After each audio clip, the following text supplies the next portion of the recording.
Bago tayo magumpisa sa ating istorya, gusto ko munang batiin ang bawat isa sa inyo. Sana ay nasa maayos kayong kalagayan kung nasaan man kayo ngayon. I-comment ninyo naman kung taga saan kayo at anong oras na habang pinapanood o pinakikinggan ninyo ito.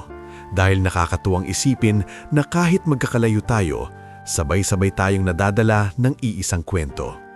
Ngayon, simulan na natin ng isang istoryang puno ng sakit, pag-asa at mga sugat na unti-unting naghubog sa isang babaeng hindi inakalang darating sa punto ng pinakamabigat na pagsubok sa kanyang buhay.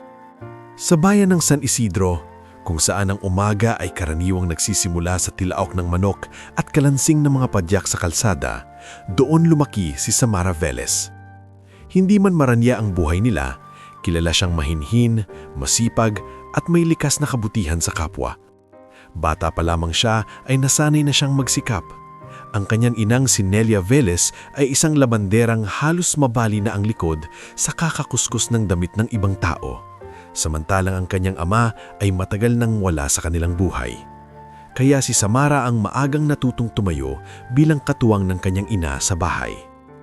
Araw-araw, pagkatapos niyang tumulong sa mga gawaing bahay, pumapasok siya noon sa maliit na patahian ni Aling Minda Bercasio. Hindi man kalakihan ng kita, sapat iyon para kahit paano ay may maipambili sila ng bigas, gamot ng kanyang ina at ilang pirasong tuyo tuwing kapos na laman ng budget. Samara, ikaw na talaga ang pinakamaingat kong mananahi, sabi ni Aling Minda isang hapon habang sinusuri ang tinahi niyang bestida. Kapag may sariling puhunan ka balang araw, yayaman ka rito. Napangiti lang si Samara. Aling Minda, ayoko po ng yaman. Gusto ko lang po ng simpleng buhay. Yung may tahanan, may pamilyang tahimik at hindi na araw-araw kinakabahan sa pera. Yan ang pinakamahirap hanapin, anak, sagot ni Aling Minda. Hindi pera ang mahirap kitain, kundi katahimikan. Noon, hindi pa lubusang naiintindihan ni Samara ang ibig sabihin noon. Bata pa siya, marami pa siyang pangarap. At tulad ng maraming dalagang lumaki sa kahirapan, naniwala siyang darating din ang araw na mababago ang lahat kapag nakatagpo siya ng tamang taong makakasama habang buhay. Dumating si Dario Montalban sa buhay niya nang siya ay 22 anyos. Isa itong driver ng kargamento sa hardware ng kabilang bayan. Matangkad, masipag sa unang tingin at marunong mambola. Hindi gwapo sa piningin ng lahat pero may tiwala sa sarili na siyang nakakuha ng ansin ni Samara. Sa simula, tila siya na nga ang katuparan ng simpleng pangarap ng dalaga. Lagi siyang may dalang tinapay tuwing bibisita sa kanilang bahay. Tinutulungan pa niyang buhati ng mga batya ni Nelia kapag araw ng laba. Aling Nelia, minsan sabi ni Dario habang nakingiti, kapag naging asawa ko po si Samara, hindi na kayo maglalaban ng ganyan. Magpapahinga na lang po kayo. Napaluha pa noon si Nelia dahil sa tuwa. Sana nga, Hijo. Sana totoong mabait ka sa anak ko. At sa loob ng ilang taon, naniwala si Samara na totoo nga iyon. Nagpakasal sila sa simpleng seremonya sa munisipyo. Walang engrandyang handaan. Ilang kapitbahay, isang kalderong pansit, ilang tray ng puto, at maraming pag-asa. Lumipat sila sa maliit na inuupahang bahay sa dulo ng barangay, malapit sa talipapa at terminal ng tricycle. Nang una, maayos ang takbo ng buhay nilang mag-asawa. Hindi man marangya, sapat ang kinikita ni Dario sa pamamasada at pagdadala ng kargamento. Si Samara naman ay tumatanggap pa rin ng mga patahi sa bahay para may dagdag kita. Sa gabi, sabay silang kumakain ng simpleng ulam habang pinaplano ang pangarap nilang makapagpatayo balang araw ng sariling maliit na bahay. Gusto ko may maliit tayong tindahan sa harap, sabi ni Samara minsang nakahiga sila sa papag habang pinagmamasdan ng ilaw na sumisilip sa siwang ng bubong. Tindahan lang? Nakangiting sagot ni Dario. Ako gusto ko may motorsikleta, tapos balang araw sariling van, tapos lalaki ang negosyo. Napatawa lang si Samara. Ang layo agad. Hindi masamang mangarap, lalo na kung kasama kita. Pero gaya ng maraming kwentong nagsisimula sa tamis, may dahan-dahang gumagapang na pait sa likod ng masasayang eksena. Nagsimula iyon nang mawalan si Dario ng regular na biyahe matapos magsara ang hardware na pinapasukan niya. Una, inuwa iyon ni Samara. Normal lang naman na mawalan ng trabaho ang tao. Sinikap niyang huwag magreklamo.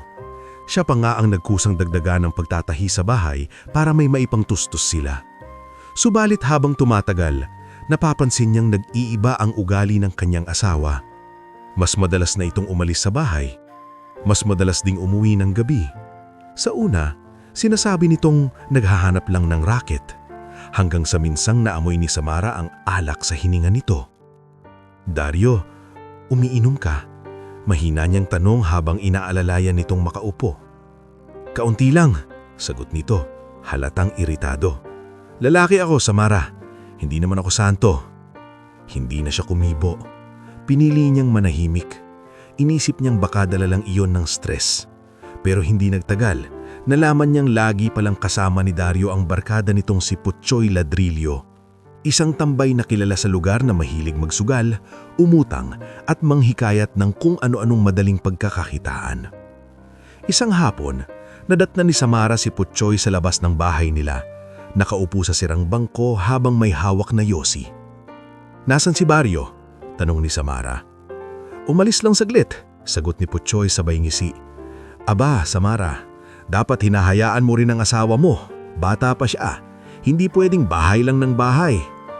"Hindi ko naman po siya pinipigilan," mahinahong sagot niya. Nailing si Putsoy. "Ganun ba? Bakit laging parang sinasakal? Kaya ang lalaki, kapag masyadong sinisikipan, naghahanap ng ibang hangin." Hindi sumagot si Samara. Pumasok siya sa loob pero daladala niya ang kirot ng sinabi nito. Alam niyang may mali. Ramdam niya iyon. Ngulit wala pa siyang konkretong dahilan para maghinala ng higit. Lalo pang lumala ang sitwasyon nang dumating ang ate ni Dario na si Luz Viminda o Luz, isang babaeng matalimang dila at laging may nakahandang pintas sa kapwa. Kapag bumibisita ito sa bahay, parang laging may kulog sa loob ng kanilang maliit na sala. "Samara," sabi ni Luz isang umaga, habang minamasdan ng kalderong halos walang laman. "Hindi pwedeng puro pangarap. Dapat marunong ka ring magdala ng swerte sa bahay. Minsan ang babae kapag malas, nadadamay ang asawa." Napatingin si Samara sa kanya. "Ate Luz, ginagawa ko naman po ang lahat." "Talaga ba? Bakit parang lalo kayang naghihirap?" Naroon si Dario noon ngunit hindi siya ipinagtanggol. Tahimik lang itong kumakain, tila ba normal lang na ganunin ang sarili niyang asawa. Iyon ang isa sa mga unang gabing umiyak si Samara nang hindi naririnig ng iba. Hindi dahil sa gutom, hindi dahil sa pagod, kundi dahil unti-unti niyang nararamdaman na tila nag-iisa siya sa loob ng sarili niyang tahanan. Pagkaraan ng ilang buwan, natuklasan niyang buntis siya. Sa halip na saya ang unang namayani sa kanya, kakaibang takot ang bumalot sa dibdib niya. Ngulit nang sabihin niya kay Dario ang balita, sandali iyong natigilan, saka ngumiti. "Talaga?" tanong nito. Tumanggo si Samara, may bakas ng kaba sa mga mata. "Oo, magkakaanak na tayo." Yinakap siya ni Dario ang gabing iyon, at sa ilang oras na iyon muling nabuhay ang pag-asa ni Samara. Akala niya ito na ang magpapabago sa lahat. Akala niya kapag nalaman ng asawa niyang magkakaroon na sila ng anak, tuluyan na itong iiwan ng bisyo, ang barkada at ang kawalan ng direksyon. Ngulit mali siya. Habang lumalaki ang tiyan ni Samara, para namang lalong lumalayo ang loob ni Dario. Mas madalas na itong wala sa bahay. Kapag umuuwi, pagod, mainitin ang ulo at kung minsan ay halatang may pinagkakautangan. Isang gabi, nadatnan ni Samara ang asawa niyang kinakapkapan ng lumang alkansiya nila. "Dario, para saan yan?" tanong niya. "May babayaran lang ako." "Pambili sana natin ng bitamina ko yan." Biglang humarap si Dario, nanlilisik ang mga mata. "Puro ka na lang ikaw. Ikaw, ang tiyan mo, ang bitamina mo. Akala mo ba madali ang buhay na to?" Napaatras si Samara sa tindi ng boses nito. Hindi siya sanay sa ganoong paraan ng pagsasalita mula sa lalaking minsang nangakong iingatan siya. Sa kabilang banda, may ilang taong tahimik na nakakapansin sa kalagayan niya. Ang kapitbahay nilang si Benjo Arcilla, Isang tricycle driver na may mabuting puso ay paminsan-minsang nag-aabot ng libreng sakay kapag kailangan niyang magpa-check up. Si Tia Jelay Sarmiento naman na tindera sa palengke ay lihim na nagtatabi ng mga gulay na pwede pang lutuin. Samara, minsang sabi ni Tia Jelay habang inaabot ang supot ng pechay at kalabasa.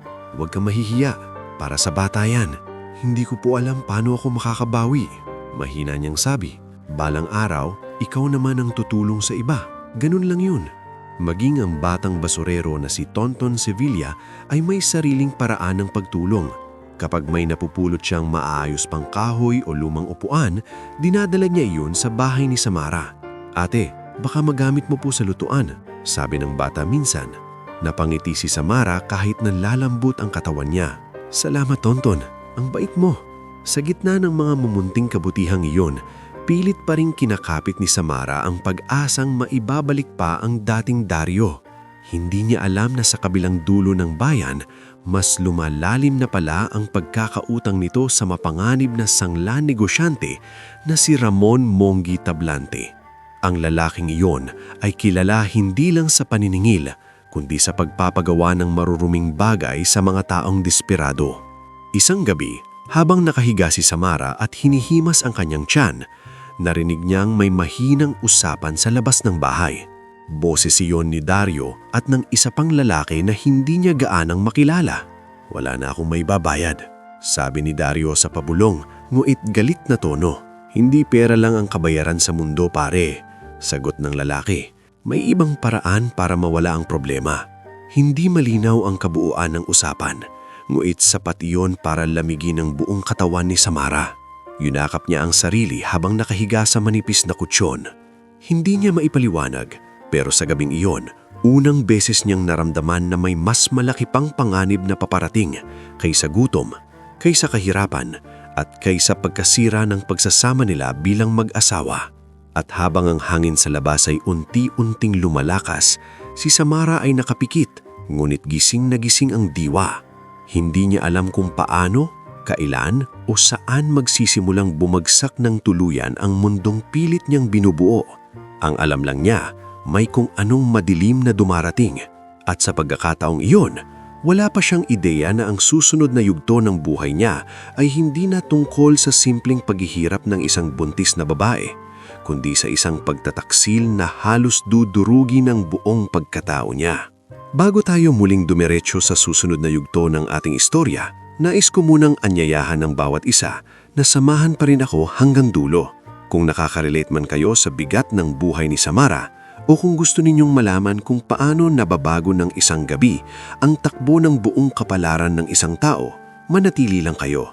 At gaya ng lagi, i-comment ninyo rin kung anong oras na sa inyo at kung saang lugar kayo nakikinig, dahil ang kwentong ito ay mas tumitimo kapag alam mong may mga kasabay kang nakikiramay at nakikisubaybay. Noong gabing iyon, hindi nakatulog ng maayos si Samara. Nakahiga siya sa manipis na kutsyon habang mahigpit na yakap ang sarili. Nakikinig sa huni ng kuliglik at sa hangin na humahampas sa dingding ng kanilang inuupahang bahay. Paulit-ulit sa isip niya ang pabulong usapan na narinig niya sa labas. Hindi malinaw ang lahat ng salita, ngulit malinaw ang takot na iniwan niyon sa dibdib niya. Mag-aalas 5 pa lamang ng madaling araw nang naramdaman niya ang paninikip ng kanyang likod. Una, ay inakala niyang normal lamang yun. Ilang buwan na rin namang mabigat ang dinadala niya, ngunit habang lumilipas ang oras, tila may kakaibang kirot na bumabalot sa balakang at tiyan niya. Hindi pa naman yon ang takdang araw ng panganganak, ngulit naramdaman niyang may hindi tama. Bumangon siya ng dahan-dahan at nakita si Dario na nakaupo sa labas, nagyuyusi at tahimik na nakatitig sa malayo. Karaniwan, kapag umaga at gising na ang asawa niya, magsasalita man lang ito ng kaunti, ngulit sa mga sandaling iyon, para itong batong walang emosyon. Dario, Mahinang tawag ni Samara habang hawak ang kanyang tiyan. Parang masakit po ang likod ko at parang iba ang pakiramdam ng tiyan ko. Napatingin si Dario. Masakit? Oo, sagot niya. Hindi ko alam kung normal pa ito. Ilang sandali itong hindi nagsalita. Pagkatapos ay tumayo, pinatay ang upos ng sigarilyo at pumasok sa loob. Magbihis ka, dadalhin kita sa lying in. Dahil sa narinig, halos mapaluha si Samara sa ginhawa. Sa kabila ng lahat, may bahagi pa rin sa puso niyang gustong maniwala na naroon pa rin ang dating Dario. Ang lalaking may malasakit, ang lalaking minsang nangakong aalagaan siya. Hindi na siya nagtanong pa. Mabilis siyang nagpalit. Kumuha ng maliit na supot kung saan naroon ang lampin, isang lumang bimpo at kaunting perang naitabi niya para sa check-up.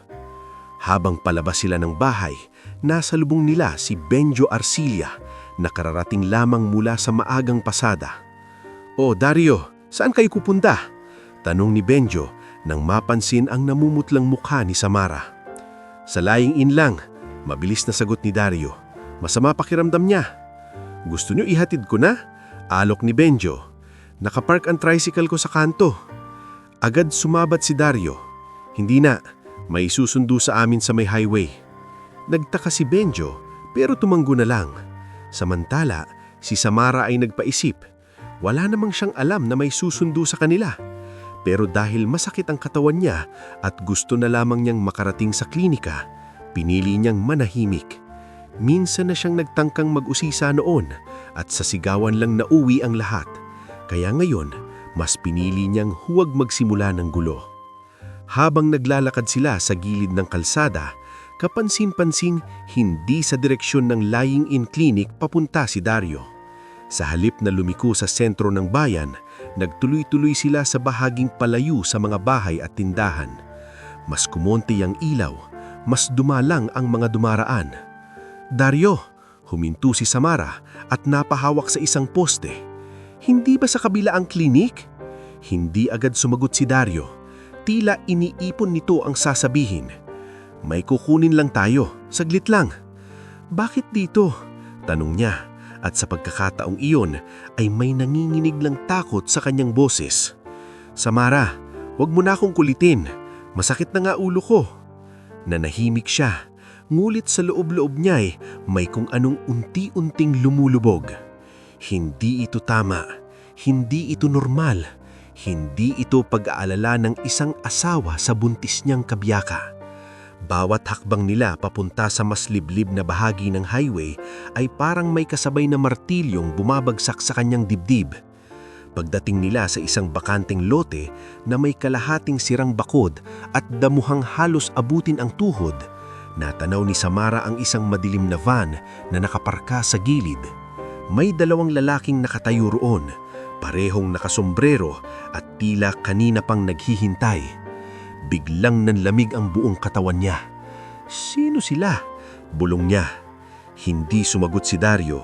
Sa halip, lumakad ito papalapit sa mga lalaki. "Ayos na?" tanong ng isa sa kanila, si Iking Padernal, habang sumisilip ang mapanlisik nitong ngiti sa ilalim ng takip ng sombrero. "Ayos na," sagot ni Dario, hindi man lang tumitingin kay Samara. "Dario!"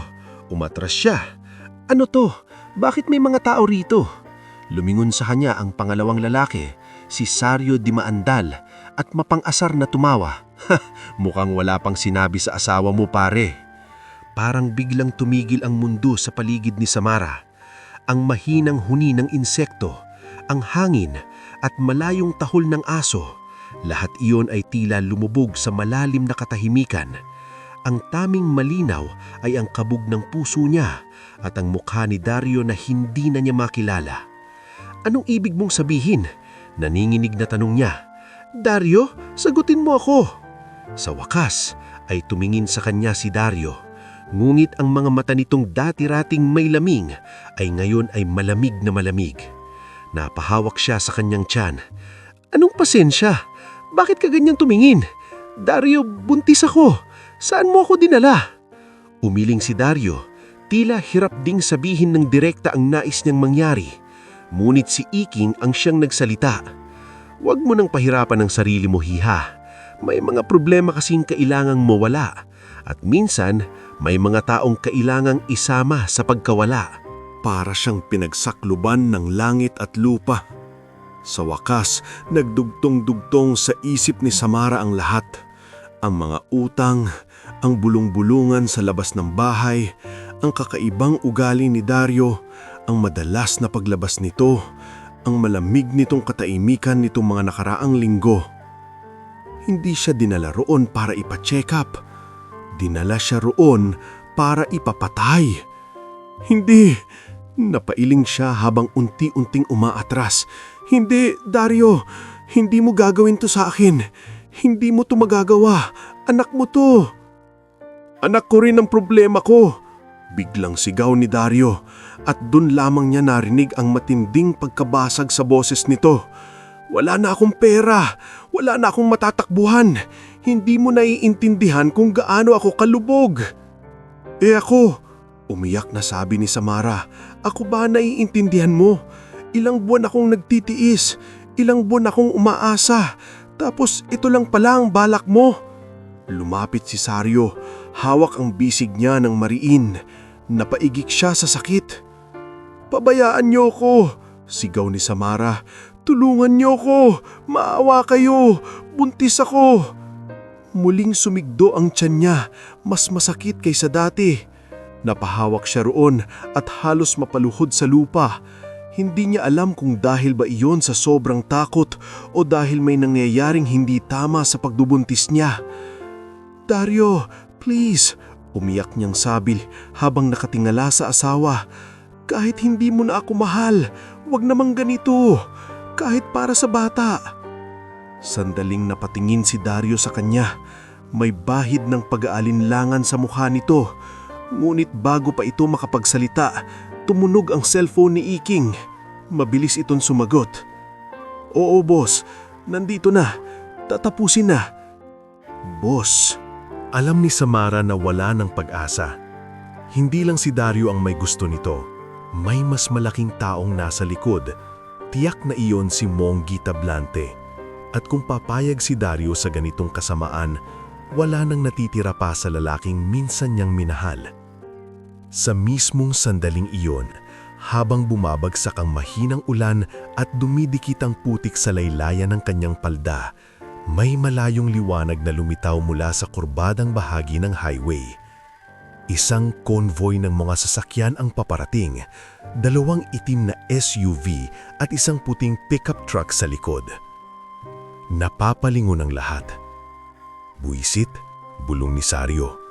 May dumarating. Nakakakita ba sila rito? Tanong ni Iking. Bago pa sila makakilos, huminto ang unang sasakyan. Bumukas ang pinto nito at isang matangkad na lalaki ang lumabas, suot ang puting long-sleeved polo na bahagyang nakarolyo ang manggas. Kahit maulan at madilim, kapansin-pansin agad ang tindig nito. Mahinahon, ngulit may bigat. Parang sanay utusan ng mga tao, ngunit hindi kailanman kailangang sumigaw para sundin. Kasunod niya ang isang lalaking driver at isang babaeng naka-blazer. Anong nangyayari rito?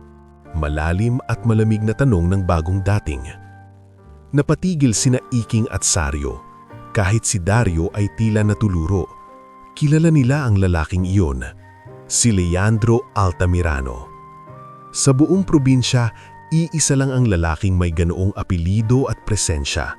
Siya ang may-ari ng Altamirano Buildmart at ilang housing projects sa mga karatig na bayan. Hindi man siya laging nakikita ng mga ordinaryong tao, sapat na ang pangalan niya para manginig ang mga maliliik na sindikato at negosyanteng sanay man lamang. Lumapit si Leandro ng ilang hakbang, kasunod ang driver niyang si Gus Villena at ang executive assistant niya si Therese Baldomar. Anong nangyayari rito? Muli niyang sabi, ngayon mas matigas ang tono. Bakit may buntis na babae sa gitna ng ulan sa ganitong oras at bakit mukha siyang pinipigilan? Walang makasagot agad. Nang makita ni Samara ang pagkakataon, buong lakas niyang hinila ang sarili palayo kay Sario at napasubsob sa putik. Tulungan niyo po ako! Pakiusap! Tulungan niyo po ako! Mabilis siyang linapitan ni Therese at inalayanan. Ma'am, dahan-dahan po. Samantala, tumingin si Leandro kay Dario. Asawa mo siya? Hindi makasagot si Dario.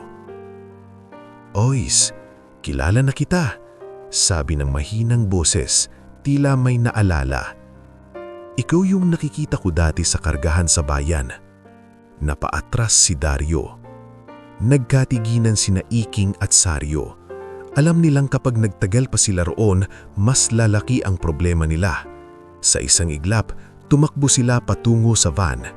Nataranta si Dario at sumunod, ngunit bago siya tuluyang makalapit, sinigawan siya ni Samara. "Dario!" Napahinto ito at lumingon. Sa unang pagkakataon, wala nang pagsusumamo sa boses ni Samara. Wala nang pakiusap. Ang naraon ay purong sugat at pagkadulog. "Hindi kita mapapatawad." Hindi na ito nakasagot. Sumakay siya sa sasakyan kasama ang dalawang lalaki at mabilis silang naglaho sa dilim ng kalsada. Nang mawala na ang van, tuluyan nang bumigay ang katawan ni Samara. Nanginginig siya, basang-basa at namumutla. Naramdaman niyang may mainit na ligidong dumaloy sa kanyang hita at bigla siyang pinanlamigan ng husto. "Sir," sabi ni Teres, bakas ang pag-aalala sa tinig. Kailangan na po siyang dalhin sa ospital, ngayon na. Agad lumuhod si Leandro sa harap ni Samara. Hindi ito nagpakilala. Hindi rin ito nagtanong ng kung ano-ano. Ang una nitong ginawa ay alisin ang sariling coat at ibalot sa nanginginig na babae. "Tingnan mo ako." Mahinahong sabi niya. Unti-unting tumingin si Samara. Halos wala ng lakas. "Ligtas ka na," sabi ni Leandro. "Hindi kita iiwan dito." Sa simpleng pangungusap na iyon, may kung anong nabasag sa loob ni Samara. Hindi niya mapigilan ang pag-agos ng luha. Hindi lamang dahil sa takot, kundi dahil iyon ang unang beses matapos ang napakahabang panahon na may isang taong nagsabi sa kanya ng salitang, "Ligtas ka na." At totoo ang tunog nito. Maingat siyang binuhat ni Gas at isinakay sa likod ng SUV habang si Teres naman ay tumawag sa ospital. Si Leandro naman ay sumakay sa tabi niya, nananatiling kalmado kahit halatang mabigat ang kanyang iniisip. Habang binabaybay ng sasakyan ng basa at madulas na highway papunta sa bayan, mahigpit na hawak ni Samara ang coat na nakabalot sa kanya. Naninginig pa rin ang mga labi niya. "Ang baby ko!" bulong niya. "Please, ang baby ko!" Nilingon siya ni Leandro. Sa unang pagkakataon ay bahagyang lumambot ang kanyang mga mata. "Gagawin namin ang lahat para mailigtas kayong pareho." At habang tumatakbo ang sasakyan sa gitna ng ulan, iniwan ni Samara sa madilim na bahaging iyon ng kalsada ang natitirang piraso ng dati niyang buhay. Ang bahay na puno ng takot, ang asawang piniling ipagpalit siya sa pera, at ang kahinaan na matagal niyang tiniis. Hindi pa niya alam kung sino ang lalaking tumulong sa kanya. Hindi pa niya alam kung gaano kalaki ang magiging papel nito sa kanyang kapalaran. Ang alam lang niya sa mga sandaling iyon ay ito, may nagtangkang pumatay sa kanya. Ngunit sa mismong gabing akala niya ay katapusan na niya, isang ekstrangherong milyonaryo ang tumigil, lumapit at naging dahilan para may susunod pang umaga sa buhay niya. Bago tayo dumako sa susunod na yugto ng ating istorya, nais ko munang kamustahin kayong lahat. Sana ay nasa maayos kayong kalagayan kung nasaan man kayo ngayon. Kung nakasubaybay kayo mula sa unang bahagi hanggang dito, siguradong ramdam ninyo kung gaano kabigat ang pinagdaanan ni Samara. Kaya bago natin ituloy ang kanyang bagong kabanata, i-comment ninyo naman kung taga saan kayo at anong oras ninyo ito pinapakinggan o pinapanood. Minsan, mas lalong tumatatak ang isang kwento kapag alam mong may ibang pusong kasabay mong nasasaktan, umaasa at muling bumabangon. Bumungad kay Samara ang liwanag ng puting kisame nang siya'y unti-unting magkamalay. Mabigat ang kanyang talukpak, nanlalambot ang kanyang katawan at tila may humahapdi sa ibabang bahagi ng kanyang tiyan. Sa unang sandali, hindi niya agad alam kung nasaan siya. Ngulit nang sumingit sa isip niya ang huling alaala, ang madilim na kalsada, ang malakas na ulan, ang mga lalaking nag-aabang at ang malamig na mukha ni Dario, bigla siyang napabalikwas. "Ang anak ko!" Kaagad siyang linapitan ng isang babae sa puting coat na noon pala'y nakatayo sa may dulo ng kama. Ito si Doktora Celeste Quiñones, ang kaibigan ni Leandro na agad tumingin sa kanyang kalagayan nang dalhin siya roon noong nakaraang gabi. "Kalma lang, Samara," mahinahong sabi ng doktora habang marahang pinipigilan siya. "Nandyan pa ang baby. Naagapan tayo, pero kailangan naming bigyan ka ng gamot para hindi matuloy ang paghilab. Kailangan mong magpahinga." Parang gumuho ang dibdib ni Samara nang narinig yon. Napapikit siya at saka napaiyak, hindi na mapigilan ang pag-agos ng luha. Hindi niya alam kung alin ang uunahin niyang damhin. Ang pasasalamat na ligtas pa ang kanyang dinadala o ang sakit na muling sariwa dahil sa pagtataksal ng lalaking minsan niyang inakalang kakampi niya habang buhay. Nasaan po oho? Mahinang tanong niya pagkaraan ng ilang sandali.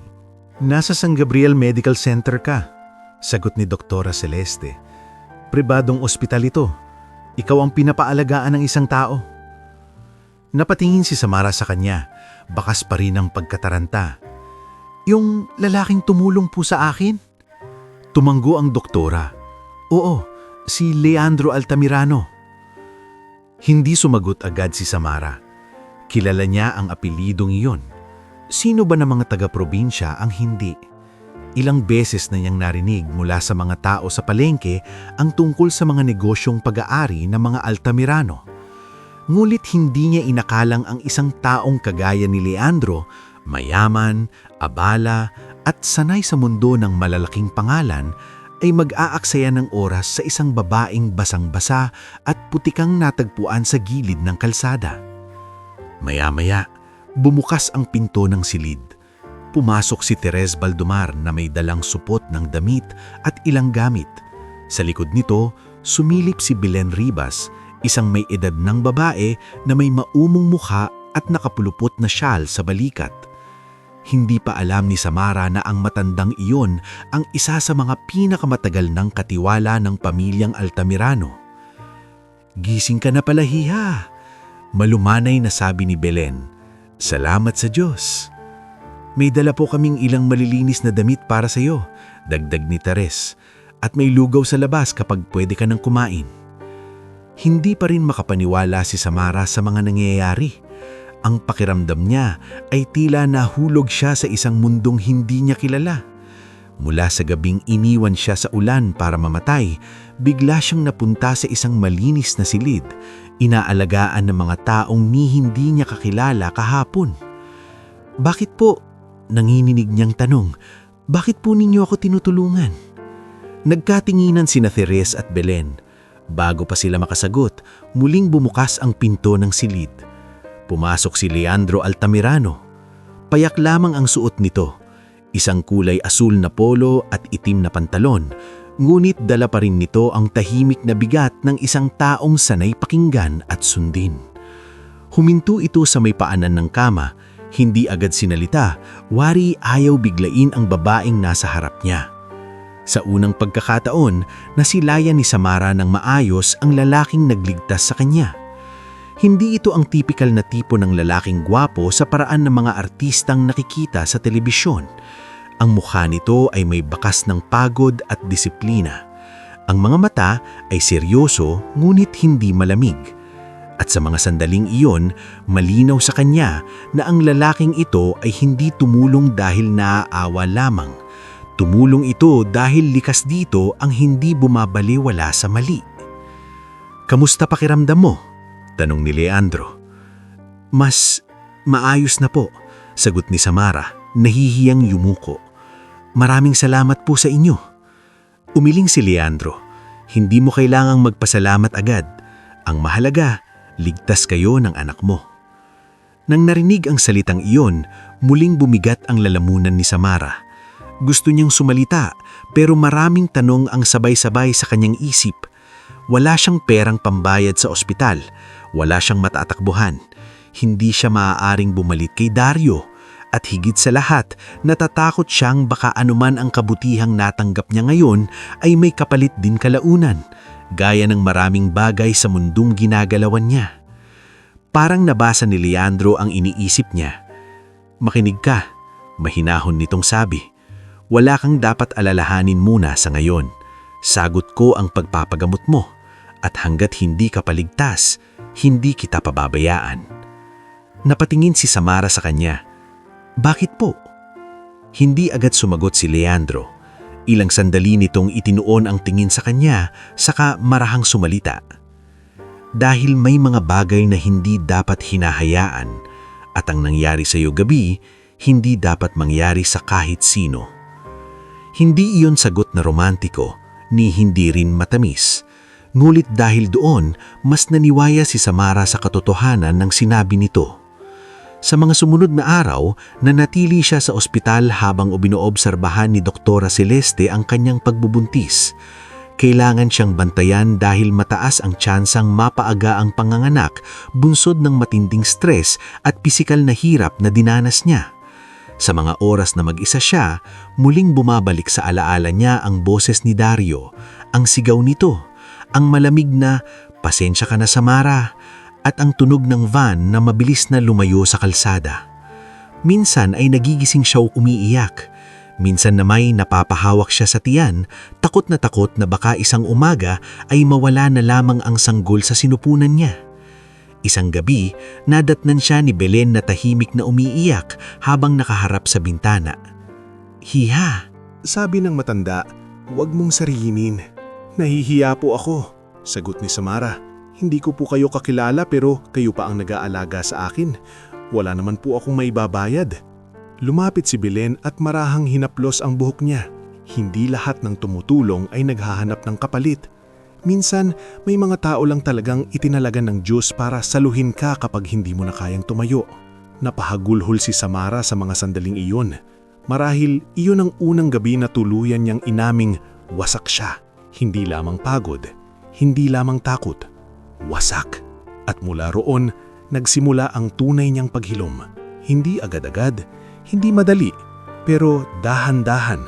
Matapos ang halos 2 linggo sa ospital, iminungkahi ni Doktora Celeste na hindi muna siya dapat bumalik sa dating tinitirhan.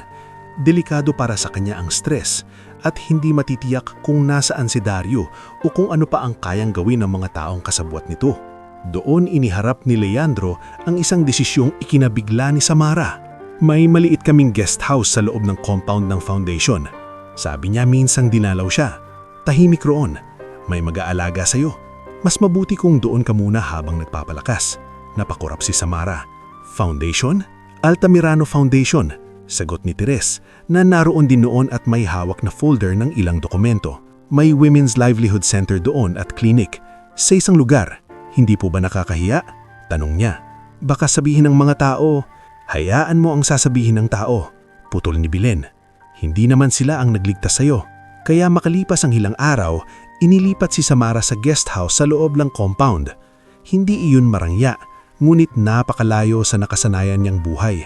May malinis na kama, sariling banyo, maliit na lamesa, at bintanang nakaharap sa hardin. Ang paligid ay tahimik. May mga punong akasya, ilang halamang namumulaklak, at mga babaeng abala sa isang gusali na malapit sa sewing hall ng foundation. Nung una, para siyang ibon hindi alam kung paano gagalaw sa bagong hawla. Hindi siya mapakali. Pakiramdam niya, hindi siya bagay sa ganoong lugar. Baka anumang oras ay sabihin ng lahat na nagkamali sila sa pagtanggap sa kanya. Ngunit si Belen ang tumayang parang tiyahin sa kanya. Ang dahan-dahang nagturo sa kanya kung paano muling maging komportable. Hindi dahil mahirap ka, wala ka ng karapatang matahimik. Madalas sabihin ni Belen, sanayin mo ang puso mong tanggapin ang kabutihan. Sa paglipas ng mga linggo, nagsimula ring makilala ni Samara ang iba pang tao sa paligid. Nariyan si Maris Tolentino, isang biyudang volunteer sa foundation na palangati at palabiro kahit may sarili ring malalim na sugat sa buhay. Siya ang unang yagya kay Samara na sumilip sa sewing room. "Halika nga rito," sabi ni Maris isang umaga. Sabi ni Belen, "Marunong ka raw manahi. Baka gusto mong tumingin-tingin. Hindi naman ibig sabihin magtatrabaho ka agad. Baka lang makatulong sa isip mo." Pagpasok nila sa sewing room, parang may bahaging matagal nang nananahimik ang muling gumising na loob ni Samara. Naroon ang maayos na hilera ng makina, mga rolyo ng tela, at ilang babaeng abalang-abala sa pagputol ng pattern. Amoy tela, plansya at pulbos ang hangin. Amoy ng mundong minsan ay naging bahagi ng pang-araw-araw niyang buhay. Bago siya nalunod sa problema ng kanyang pag-aasawa. "Dati po akong nananahi," mahinang sabi niya. "Dati?" Nakingiting sabi ni Maris. "E di marunong ka pa rin." Doon nagsimulang magkaroon ng kaunting kulay ang mga araw niya. Hindi pa siya agad pinagtatrabaho ni Leandro o ng foundation, pero hinahayaang umupo sa sewing room, mag-ayos ng sinulid, tumulong sa pagbilang ng tela, at kung minsan ay gumawa ng simpleng pattern. Unti-unti, mula sa pagiging takot at tuliro, muling nagkaroon ng kaunting direksyon ang isip niya. Minsan nadaanan ni Leandro ang sewing hall habang kausap nito ang ilang staff tungkol sa proyekto sa kalapit bayan. Napatigil ito nang makita si Samara na nakaupo sa isang surok, maingat na nananahi ng lalyam ng isang maliit na pambatang damit. Hindi niya namalayan na nakamasid pala ito sa kanya hanggang sa magsalita si Maris. "Sir, tingnan niyo. Ang ganda ng kamay ni Samara sa tahi. Mas maayos pa sa karamihan sa amin." Tinignan ni Leandro ang hawak ni Samara. "Ikaw ang gumawa niyan?" Bahagya siyang nahiya. "Inaayos ko lang po." Lumapit si Leandro, kinuha ang damit at sinuri ang tahi. Hindi ito basta inayos lang, malinis ang pagkakagawa. Hindi sanay si Samara na pinupuri, lalo na mula sa lalaking tulad nito. "Matagal ko na pong hindi ginagawa." "Pero hindi mo nakalimutan," sagot ni Leandro. Isang simpleng pangungusap, ngunit sa loob ng puso ni Samara parang may mahinang ilaw na muling sumindi. Sapagkat sa mahabang panahon ng kanyang buhay, puro pagkukulang ang ipinaramdam sa kanya ng mga tao. Kulang ang pera, kulang ang swerte, kulang ang galing, kulang ang halaga. At sa unang pagkakataon, may isang taong tumingin sa kanya at hindi kahinaan ang nakita. Gayunman, hindi pa rin nawawala ang mga anino ng nakaraan. Isang hapon, habang nagpapahinga siya sa guest house, dumating si Attorney Julian Fuentebella. Ito ang abogado ng foundation na inatasang tumulong sa legal na aspeto ng kanyang sitwasyon. "Samara," sabi ng abogado habang maingat na inilalatag ang ilang papeles sa mesa, "kailangan nating pag-usapan ang pwede mong gawin laban sa asawa mo at sa mga kasabwat niya." Nanlamig muli ang kanyang mga kamay. Kahit gusto niyang makamit ang hustisya, takot pa rin siyang balikan sa salita ang nangyari. "Hindi pa ba pwedeng ipagbuliban muna?" tanong niya. "Pwede," mahinang sagot ni Julian.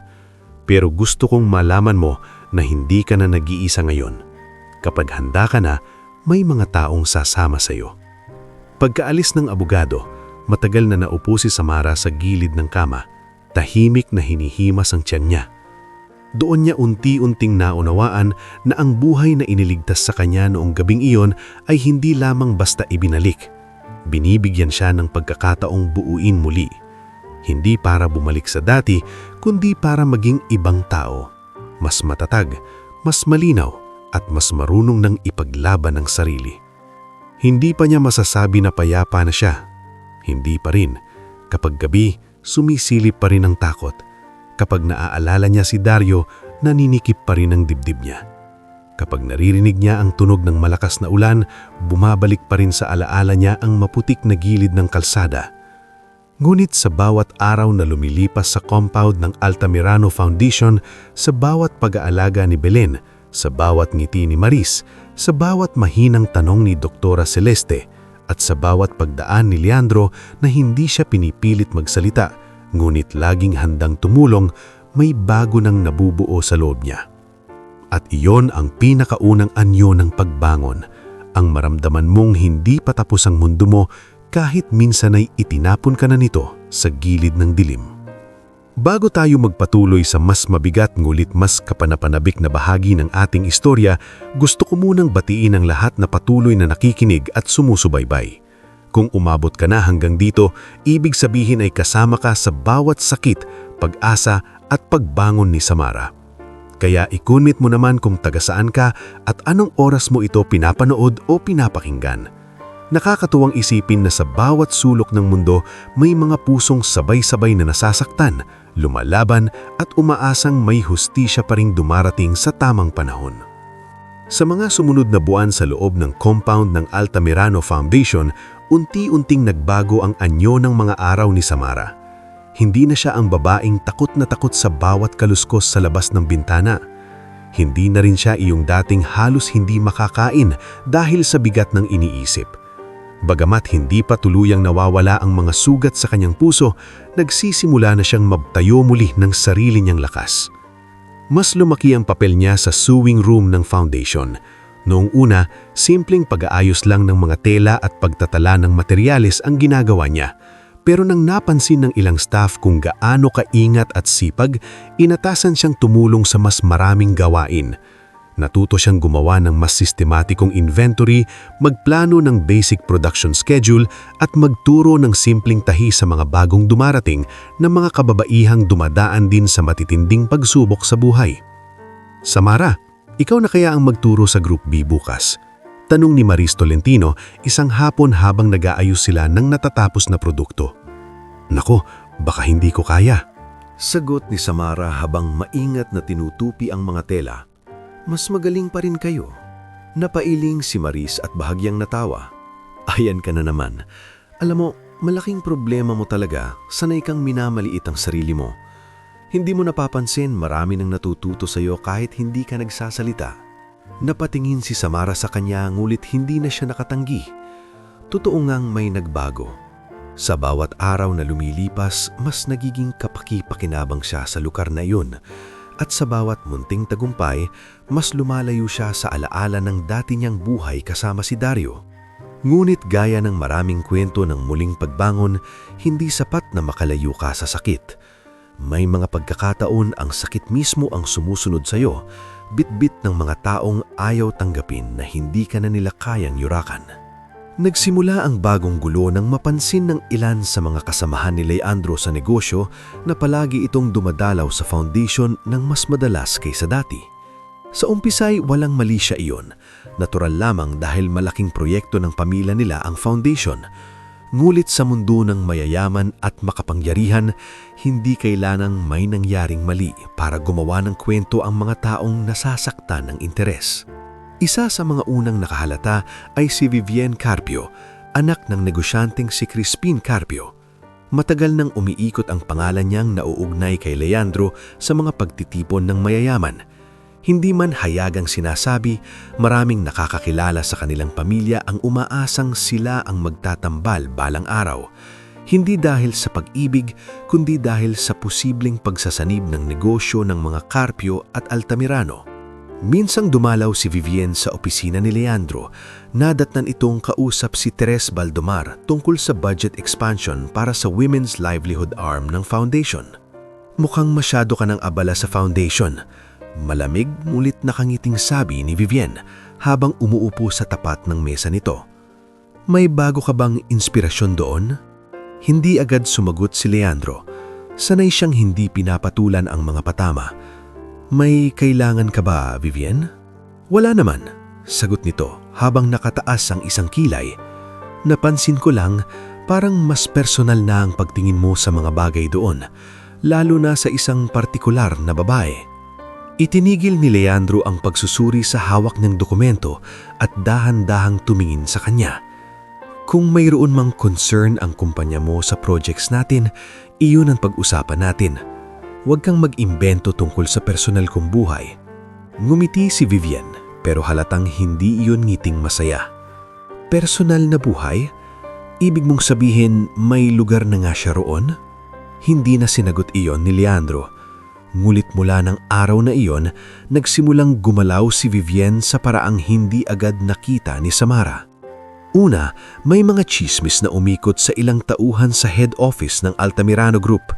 Kesyo raw may babaeng itinago sa foundation. Kesyo raw ginagamit ng babae ang pagbubuntis at kahinaan para makuha ang simpatsya ng amo.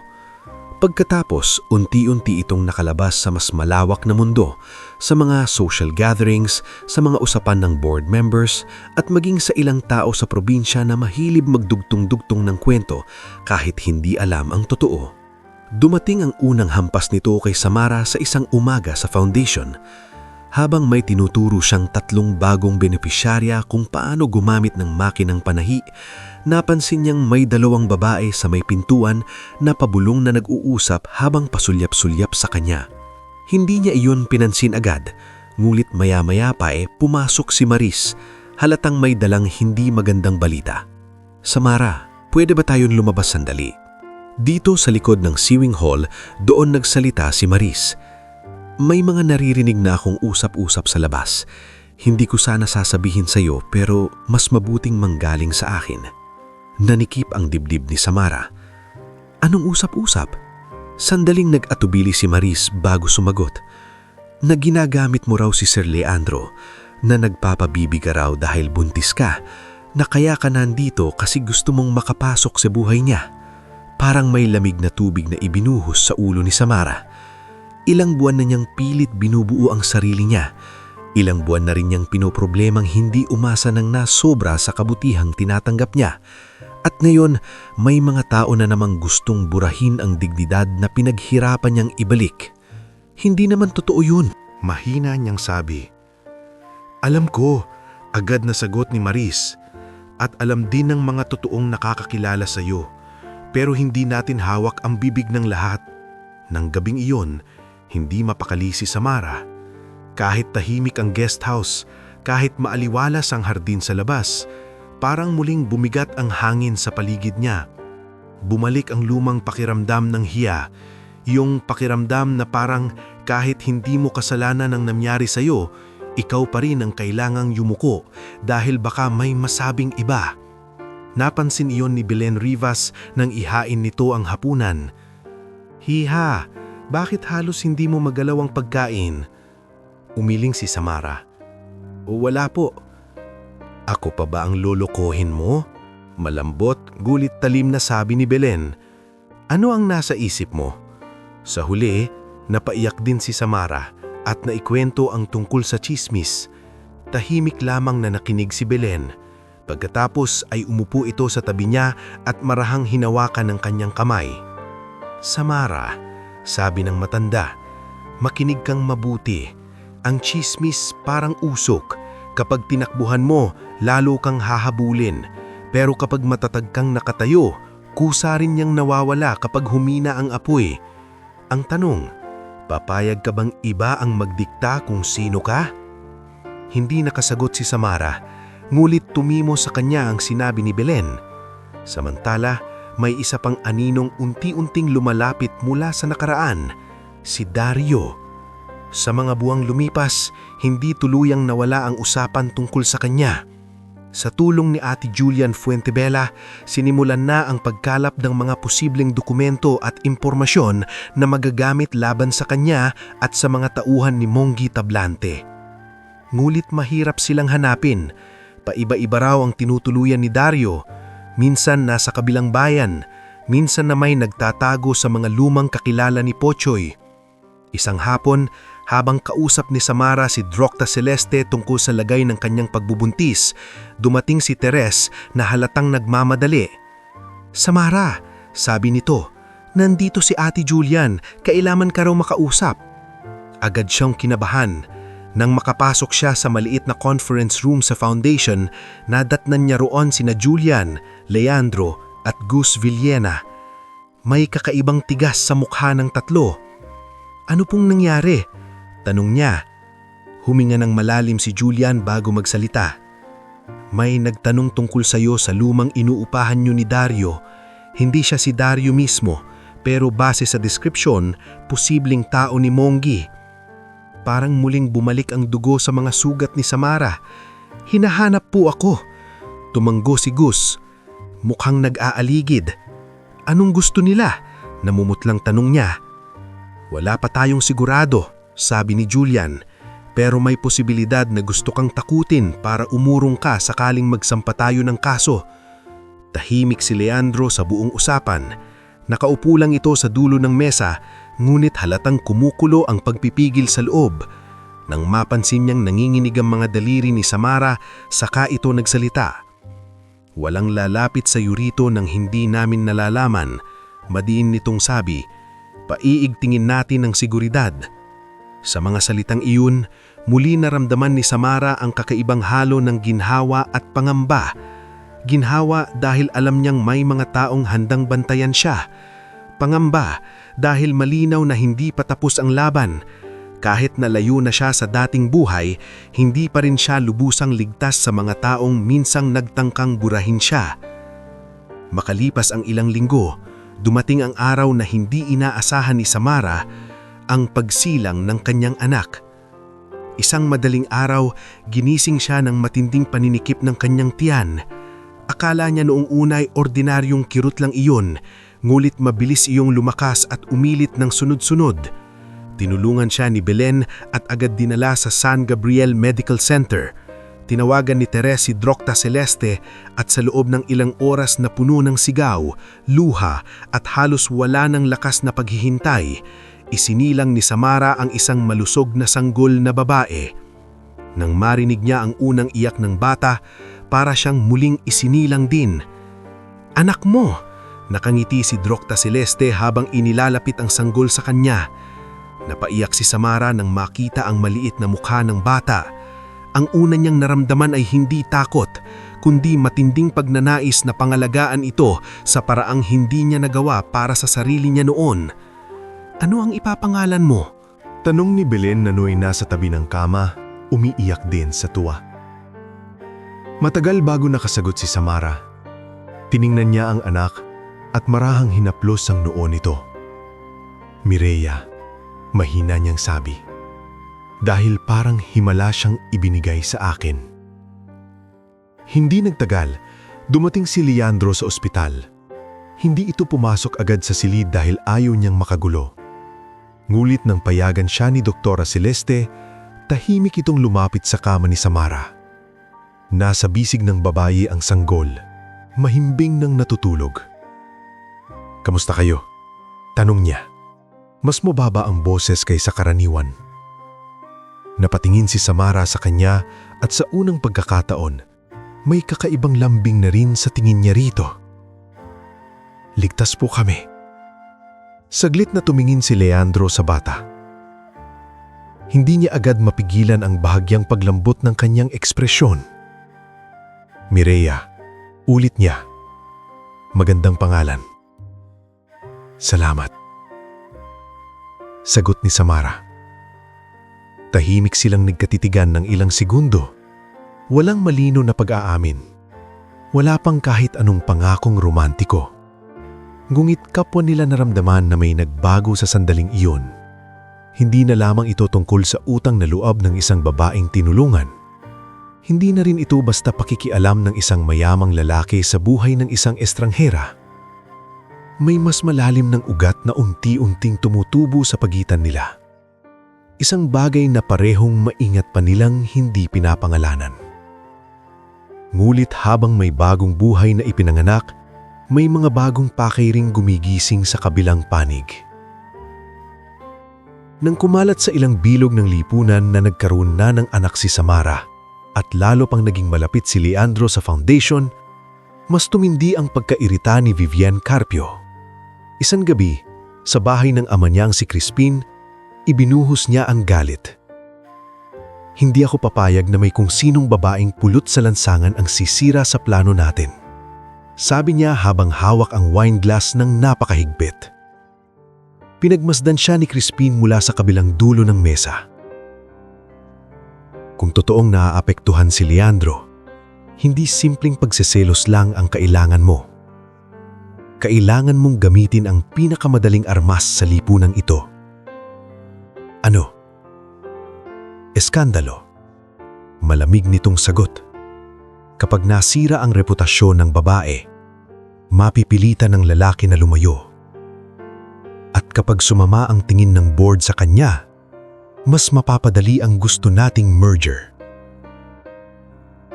At habang mahimbing na natutulog si Mireya sa tabi ng kanyang ina sa ospital, habang tahimik na nakatayo si Leandro sa may bintana na tila may sariling iniisip, at habang unti-unti nararamdaman ni Samara na may bagong dahilan na siyang mabuhay at lumaban, hindi pa nila alam na sa labas ng munting kapayapaang iyon ay muli nang umiikot ang mga mata na gustong sumira, manira at bumawi. Sapagkat ang muling pagbangon ni Samara ay hindi pa katapusan ng unos. Ito pa lamang ang simula ng mas malaki niyang laban. Hindi na laban para mabuhay lamang, kundi laban para pangalagaan ang dangal na muntik ng agawin sa kanya. At ang pamilyang unti-unti niyang binubuo sa gitna ng mga taong handang sumira rito. Bago tayo dumako sa huling bahagi ng ating istorya, nais ko munang pasalamatan ang lahat ng patuloy na sumubaybay mula sa simula hanggang sa puntong ito. Kung narating mo ang bahaging ito, ibig sabihin ay kasama ka sa bawat luha, takot, pag-asa, at unti-unting pagbangon ni Samara. Kaya bago natin tapusin ang kanyang kwento, i-comment mo naman kung taga saan ka at anong oras mo ito pinapakinggan o pinapanood. Napakasarap sa pakiramdam na alam mong sa iba't ibang lugar, may mga pusong sabay-sabay na umaasa na sa dulo ng lahat ng sakit, may hustisya at may masayang wakas pa ring naghihintay. Hindi na bumalik si Samara sa guest house matapos siyang manganak. Sa payo ni Dr. Celeste Quiñones at sa pag-aayos ni Belen Rivas at Teres Baldomar, inilipat siya sa isang mas tahimik at mas maligtas na cottage sa loob pa rin ng compound ng Altamirano Foundation. Doon siya tuluyang nagparakas kasama ang kanyang sanggol na Mireya. Sa unang pagkakataon sa mahabang panahon, may bawat umagang hindi siya gumigising sa takot, kundi sa mahinang iyak ng kanyang anak at sa pakiramdam na may dahilan na siyang humarap sa panibagong araw. Ngunit hindi pa tapos ang laban. Ilang linggo matapos ang kapanganakan ni Mireya, nagsimula ng kumalat ang mas masasamang balita laban kay Samara. May lumabas na mga bulong-bulungon sa mga social gathering ng mayayaman at maging sa ilang lokal na pahayagan online na may isang misteryosong babae. Rana nakatira sa compound ng pundasyon at ginagamit ang kanyang anak para mapalapit sa isang prominente at mayamang negosyante. Hindi pinangangalanan si Leandro Altamirano sa umpisa, pero sapat na ang mga detalye para mahulaan ng maraming tao kung sino ang tinutukoy. Isang umaga, nadatnan ni Samara si Maris Tolentino na may hawak na cellphone at halatang gigil sa galit. "Tingnan mo to," sabi ni Maris. Halos nanginginig ang kamay. Napatingin si Samara sa screen at nabasa ang isang mapanirang post. Ang babaeng nagtatago sa likod ng kawanggawa, ina o mangangagaw. Kasunod nito ang samut-saring komento mula sa mga taong walang alam sa tunay niyang pinagdaanan. Nanlamig ang katawan ni Samara. Sandali niyang tinignan ang natutulog na si Miraya sa crib bago muling ibinalik ang tingin sa cellphone. "Ganito na ba ako kababa sa paningin nila? Hindi ikaw ang mababa," madiing sabi ni Maris. "Sila ang marurumi ang isip." Nang araw ding iyon, agad na nagpatawag ng pulong si Leandro kasama sina Attorney Julian Fuentebella, Teres, Gus Villena at ang ilan sa pinakamalalapit niyang tauhan sa pundasyon. Hindi pinayagan ni Leandro na dumalo si Samara sa unang bahagi ng meeting dahil ayaw muna niya itong ma-stress. Ngunit nang makausap siya nito pagkatapos, malinaw ang bigat sa mukha ng lalaki. "May ebidensya tayo na galing sa kampo ni Vivian Carpio ang paninira," sabi ni Leandro habang nakatayo sa maliit na sala ng cottage. Hindi pa sapat para kasuhan agad pero may bakas na. Tahimik na nakinig si Samara. Sa mga nakaraang buwan, natuto na siyang huwag agad gumuho sa masasakit na balita. Ngunit iba pa rin kapag ang dignidad mo bilang ina ang binabastos. "Kasalanan ko ba?" mahinang tanong niya. "Kung hindi mo ako tinulungan noon, wala sana silang masasabi ngayon." Mabilis na umiling si Leandro. "Huwag mong iisipin yan. Hindi ikaw ang problema. Ang problema ay ang mga taong sanay gumamit ng kapangyarihan para manira." Napayuko si Samara. "Napapagod na rin po kung laging ako ang kailangang ipagtanggol." Doon lumapit si Leandro at tumigil sa harap niya. Hindi nito hinawakan agad ang babae, ngulit ang boses nito ay puno ng maingat na pag-aalaga. "Ngayon, may kasama ka na." Sa simpleng pangungusap na iyon, naramdaman ni Samara ang kakaibang lakas na matagal na niyang hindi nararama. Hindi yung lakas na galing sa paghihigpit ng panga habang umiiyak mag-isa, kundi lakas na nanggagaling sa kaalamang may mga taong handang tumayo sa tabi mo. Hindi nagtagal, muling sumulpot si Dario. Hindi siya dumireto sa pundasyon. Una siyang nagpakita sa palengke ng San Isidro kung saan nakita siya ni Tia Jelay Sarmiento, payat, gusgusin at tila ilang linggo nang hindi maayos ang tulog. Hindi na ito ang dating Dario na may yabang pa sa tindig kahit kapos. Para na itong lalaking unti-unti nang lilalamon ng sarili niyang ginawa. "Nasaan si Samara?" tanong daw nito kay Tia Jelay. Tinitigan lang siya ng tindera. "Wala kang karapatang magtanong kung nasaan ang babaeng pinatay mo na sana." "Hindi ko naman siya napatay," sagot ni Dario, ngunit mahina na ang boses. "Yan nga ang malas mo, nabuhay siya, kaya lalabas ang lahat ng baho mo. Dahil sa impormasyong iyon, agad na napakilos sina Attorney Julian at Gus. Hindi nagtagal, nalaman nilang si Dario ay hindi na protektado ni Monggi Tablante dahil nagsisimula na ring limubog ang negosyante sa sarili nitong mga kaso. Sa madaling salita, ang lalaking minsang pumayag ipapatay ang sariling asawa ay isa na ring itinapong piyesa ng mga taong pinagsilbihan niya. Ilang araw ang lumipas bago dumating ang hindi inaasahang pangyayari. Maulang hapon noon, nasa Sewin Center si Samara at minamanduhan ang pag-iimpake ng mga tela para sa panibagong livelihood batch habang si Belen ay nag-aalaga kay Miraya sa cottage. Biglang pumasok si Gus, halatang nagmamadali. "Samara," sabi niya, "nandito si Dario, nasa gate, gusto kang makausap." Parang biglang bumigat ang mga paa ni Samara. Sandali siyang hindi makapanganang maayos. Bumalik sa isip niya ang madilim na highway, ang malamig na ulan at ang tinig nitong puno ng pagkaanulo. Ngulit hindi na siya ang dating Samara na nanginginig lang sa bawat banta. "Nandito si Sir Leandro?" Tanong niya. "Nasa opisina, papunta na rin." Pagdating niya sa admin building, nadatnan niyang nakaupo si Dario sa isang bakal na silya. Basang-basa ang laylayan ng pantalon at halatang ilang gabi nang hindi nakakatulog. Naroon sina Leandro, Julian, Teres at dalawang gwardya. Nang makita siya ni Dario, agad itong tumayo. "Samara," paos nitong sabi. Hindi siya lumapit ng husto.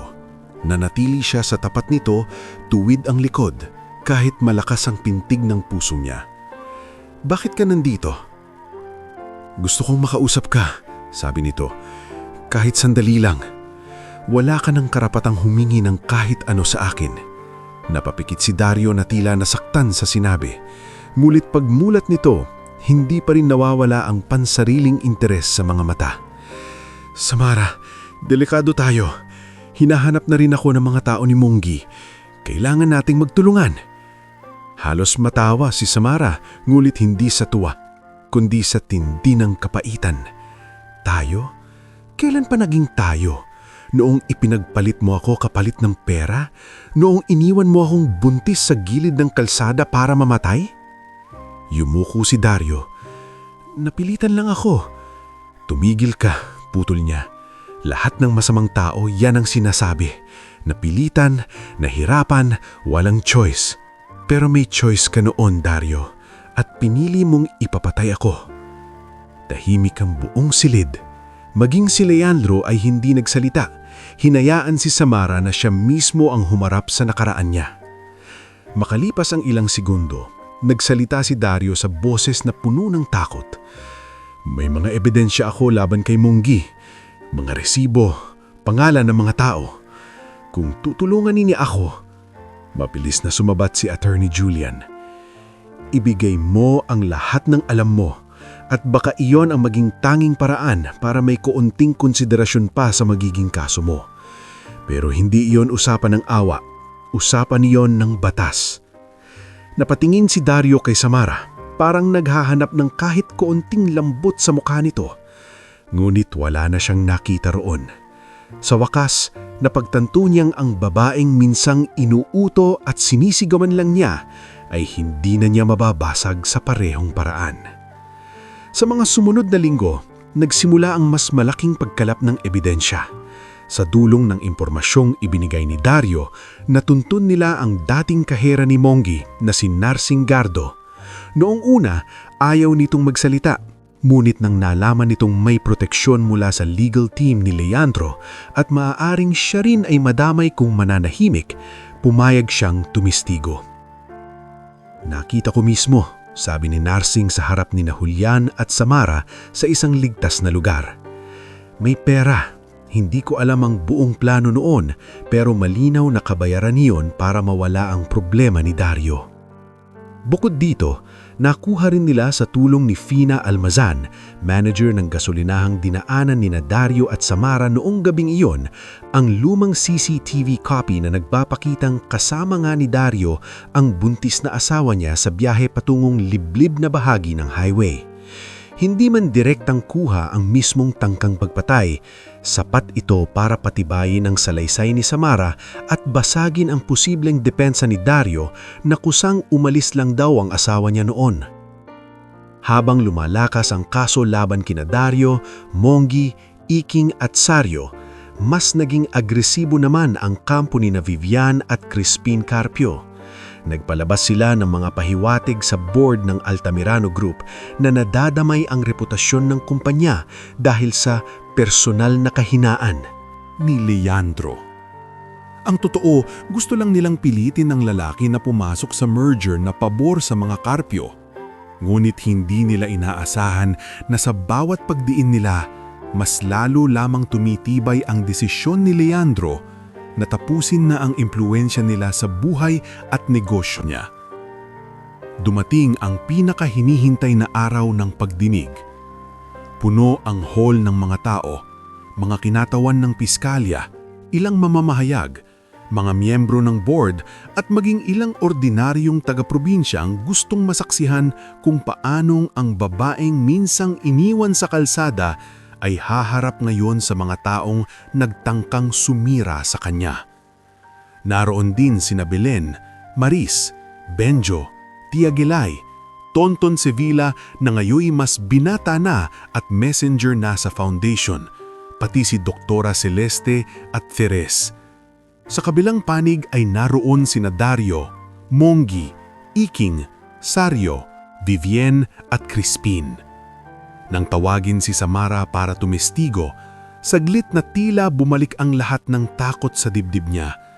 Ngulit nang silipin niya sa upuan ang munting si Mireya na karga-karga ni Belen at nang makita niya si Leandro na tahimik ngunit matatag ang tingin sa kanya, may kung anong tumuwid sa loob niya. Isa-isa niyang ikinwento ang lahat, ang tahimik nilang buhay noon, ang unti-unting pagbabago ni Dario, ang impluensya ni Puchoy at Luz, ang pagkakautang kay Monggi, ang gabing niloko siyang dadalhin sa lying-in clinic ngunit dinala pala sa madilim na bahagi ng highway, ang pagmamakaawa niya habang hawak ang tiyan, at ang pagdating ng convoy ni Leandro sa huling sandali. Walang sigaw sa boses niya, walang eksaherasyon. Ang lakas ng kanyang salaysay ay hindi galing sa drama, kundi sa katotohanang hindi na niyang kinatatakutang ilabas. Nang matapos siya, tumayo si Attorney Julian at isa-isang inilatag ang mga ebidensya, ang testimonya ni Narsing, ang CCTV, ang mga transaksyon, ang mga pahayag ng iba pang saksi. Bumigat ang hangin sa silid habang unti-unting nababasag ang mga kasinungalingan ng bawat kalaban niya. Sinubukan pang magsalita ni Vivien upang ilihis ang usapan at gawing moral scandal ang lahat, ngunit natapyasan ang kredibilidad niya nang maipakita ang mga mensahe at utos niyang magpakalat ng panimira laban kay Samara. Maging si Crispin ay natuligsa nang lumabas ang ilang komunikasyon na nagpapatunay na ginagamit lamang nila ang reputasyon ni Samara para gipitin si Leandro sa merger deal. Sa huli, tila isang mahabang unos na sabay-sabay bumagsak ang hatol ng panahon sa mga taong nang-api kay Samara. Nakulong sina Dario, Monggi, Iking at Sario dahil sa kaugnay na mga kasong kriminal. Naharap sina Vivien at Crispin sa matinding legal at corporate consequences. Nawala ang impluensya nila sa board at nabaon sa kahihiyaan ang pangalan ng mga Carpio sa mga bilog na dati nilang kinokontrol. Ngunit ang pinakamahalagang tagumpay ni Samara ay hindi lamang ang pagkakakulong ng mga taong sumira sa kanya. Ito ay ang katotohanang sa araw na iyon, hindi na siya tinignan ng mga tao bilang kawawang buntis na iniwan sa kalsada. Nakita siya bilang isang babaeng tumayo, lumaban at hindi na pumayag na iba ang magsulat ng pangalan niya. Pagkatapos ng lahat ng iyon, mas tahimik na ang mga sumunod na taon. Formal nang ginawang operations head ni Leandro si Samara sa Women's Livelihood Arm ng Altamirano Foundation. hindi niya iyon ibinigay dahil sa personal na damdamin lamang, kundi dahil nakita na mismo ng lahat ang husay, disiplina at malasakit ni Samara sa mga babaeng katulad niyang minsang nawalan ng matatakbuhan. Sa ilalim ng kanyang pamumuno, lumawak ang sewing centers, nagkaroon ng legal aid hubs para sa mga naabusong ina at mas dumami ang mga pamilyang natulungan. Si Maris ay naging isa sa mga malalapit niyang katuwang. Si Benjo ay itinalagang logistics supervisor ng foundation. Si Tonton, sa tulong ng scholarship program, ay nakapag-aral at kalaunan ay naging social worker na tumutulong sa mga batang palaboy at sa mga biktima ng pang-aabuso. Aling Minda Bercasio ay naging head trainer ng sewing program at Doña Salve Altamirano na nooy nagdadalawang isip pa sa pagpasok ni Samara sa buhay ng pamilya, ay tuluyan ng lumambot ang puso at inangkin si Mireya na parang tunay niyang apo. Isang hapon, ilang taon na mula sa gabing muntik ng kumitil sa kanyang buhay, inimbitahan ni Leandro si Samara sa bagong tayong women's shelter sa tabi mismo ng dating bahagi na malapit sa highway kung saan siya iniwan. Ngayon, ang lugar na minsang simbolo ng takot ay napalitan na ng gusaling puno ng ilaw, pag-asa at pangakong may ligtas na matutuluyan ang mga babaeng nakaranas ng karahasan. Tahimik silang naglakad sa harap ng gusali habang sa di kalayuan ay naglalaro si Mireya kasama sina Belen at Maris. Naalala mo pa ba ang lugar na ito? Tanong ni Leandro. Napatingin si Samara sa paligid. Oo, sagot niya. Dito ako halos nawala ng buhay. At dito rin nagsimulang magbago ang lahat. Hindi siya nakasagot agad. Sa halip ay ngumiti na lamang siya, may bahid ng lungkot at pasasalamat. Ilang sandali pa, huminto si Leandro sa ilalim ng ilaw sa harap ng shelter. Humarap ito sa kanya at bago pa man niya mahulaan ang susunod, dahan-dahang lumuhod ang lalaki. Leandro, gulat na sabi ni Samara. Hinding-hindi ko ginamit ang pagtulong ko sa iyo para hingin ang puso mo. Mahinahon nitong sabi. Hinintay kong dumating ang araw na kaya mo nang tumingin sa akin hindi bilang taong nagligtas sa iyo, kundi bilang lalaking gusto mong piliin. Naramdaman ni Samara ang pag-iinit ng mga mata niya. Samara Velez, patuloy ni Leandro. Pinili mo ang buhay kahit maraming nagtangkang agawin iyon sa'yo. Pinili mong maging mabuting ina, mabuting tao, at matatag na babae kahit may sapat kang dahilan para maging mapait. Mahal kita, hindi dahil kailangan mo ng tagapagligtas. Mahal kita dahil ikaw si Samara. Pakakasalan mo ba ako? Tuluyan ng tumulo ang luha ni Samara. Ngulit sa pagkakataong ito, hindi iyon luha ng takot, panghihinayang o pagkabasag. Iyon ay luha ng isang pusong matagal ding naghintay na maranasan ang pag-ibig na walang panlilinlang at walang kapalit. Oo, umiiyak ngulit nakangiting sagot niya. Oo, Leandro. Mula sa di kalayuan, narinig nila ang palakpak ni Maris, Belen at maging ni Mireya na kahit hindi pa lubusang naiintindihan ang esena, ay tumatawa habang tumatakbo palapit sa kanila. At doon nagtapos ang kwento ng babaeng minsang iniwan sa gilid ng kalsada para dispatsahin, ngulit sa halip na mamatay ay muling isinilang sa tulong ng isang lalaking hindi lamang nagligtas sa kanya, kundi tumulong ding ibalik ang buong niyang pagkatao. Naging masaya ang kanilang kasal, lumaki si Mireya sa tahanang puno ng pagmamahal, at ang buhay na minsang halos mabura ay naging ilaw naman para sa marami pang ibang nasugatan ng kapalaran. Sapagkat sa dulo ng lahat, napatunayan ni Samara na ang isang taong itinapon ng mali at malupit na mundo ay maaari pa ring maging simula ng mas malaki at mas maliwanag na kwento. Isang kwentong may hustisya, may dangal at may pag-ibig na tuluyan ang nanatili.